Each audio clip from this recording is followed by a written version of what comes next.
Those Shoes. Written by Mary Beth Bolts. Illustrated by Noah Jones.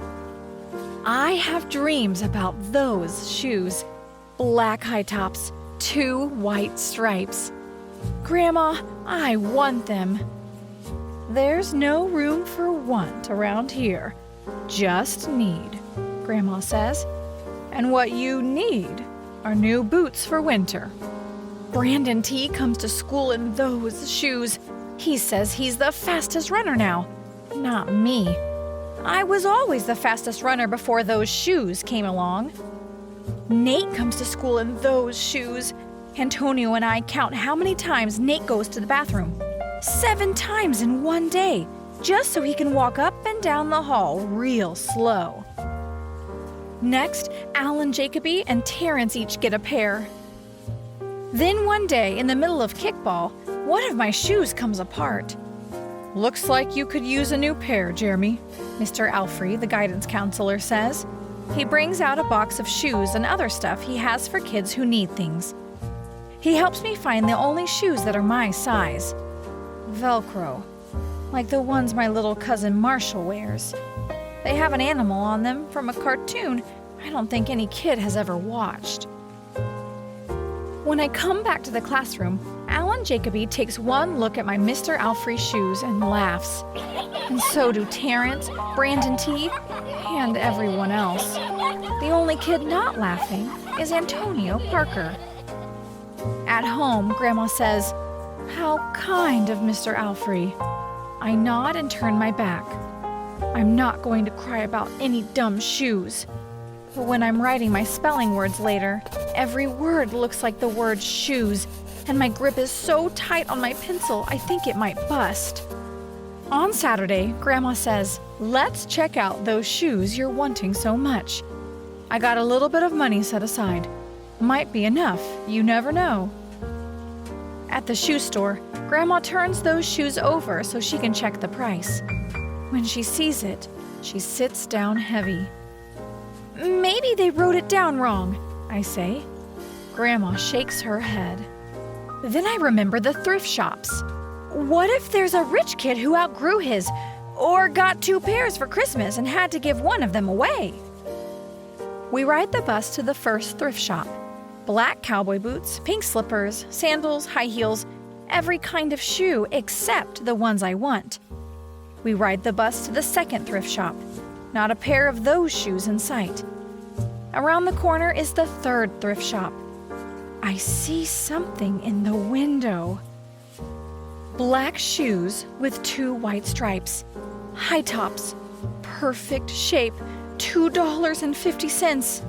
Those shoes. My heart is pounding hard as I take off my shoes and hitch up my baggy socks. How exciting, Grandma says.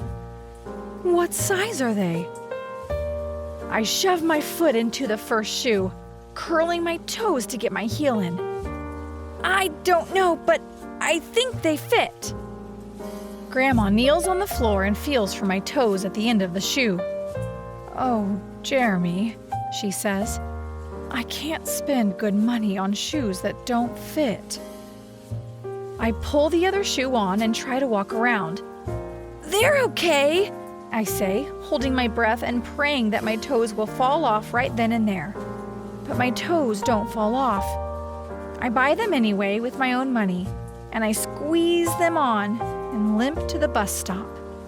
At home a few days later, Grandma puts a new pair of snow boots in my closet and doesn't say a word about my 2 big feet shuffling around in my 2 small shoes. "Sometimes shoes stretch," I say. Grandma gives me a hug. I check every day, but those shoes don't stretch. I have to wear my Mr. Alfreys to school instead. One day during math, I glance at Antonio's shoes. One of them is taped up, and his feet look smaller than mine. After school, I head to the park to think. Antonio is there, the only kid who didn't laugh at my Mr. Alfrey shoes. We shoot baskets. A loose piece of tape on Antonio's shoe smacks the concrete every time he jumps. I think, I'm not gonna do it. We leap off the swings. I'm not going to do it. We race from one end of the playground to the other. I'm not going to do it, I say. Do what? Antonio says, breathing hard. Grandma calls me for supper and invites Antonio over too. After supper, he spies my shoes. How come you don't wear them? Antonio asks. I shrug. My hands are sweaty. I can feel him wishing those shoes were his. That night, I am awake for a long time thinking about Antonio. When morning comes, I try on my shoes one last time. Before I can change my mind, the shoes are in my coat. Snow is beginning to fall as I run across the street to Antonio's apartment. I put the shoes in front of his door, push the doorbell, and run. At school, Antonio is smiling big in his brand new shoes. I feel happy when I look at his face and mad when I look at my Mr. Alfrey shoes. But later, when it's time for recess, something happens. Everywhere there is snow. Leave your shoes in the hallway and change into your boots, the teacher announces. Leave your shoes in the hall. It's then I remember what I have in my backpack. New boots. New black boots that no kid has ever worn before. Standing in line to go to recess, Antonio leans forward and says, "Thanks." I smile and give him a nudge. Let's race.